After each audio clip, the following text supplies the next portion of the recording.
Ontario is planning on banning all parking outside of childcare centres after a child lost their life when a driver drove through the centre.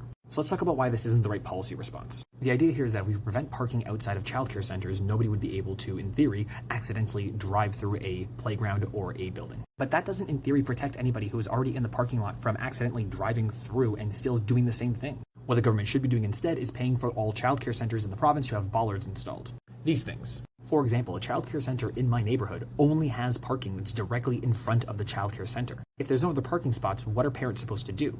Installing these would have two effects. One, it would allow for people to continue to be able to park in front of childcare centers, and two, it would prevent people who are coming from other directions, other parts of other parking lots, etc., from driving through and causing harm. This is just another example of how Doug Ford's government only has reactionary responses and they don't actually solve the root of the issue. If we want kids to be protected, we need to protect them in all scenarios. This does not protect them in all scenarios. All this does is cause a headache for families. This isn't even a band-aid solution. It's slapping the wound.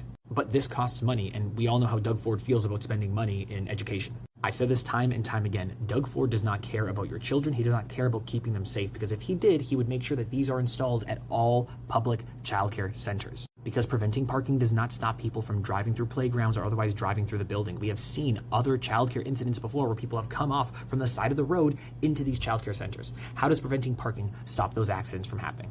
I just don't think that the Ford government is taking this very seriously.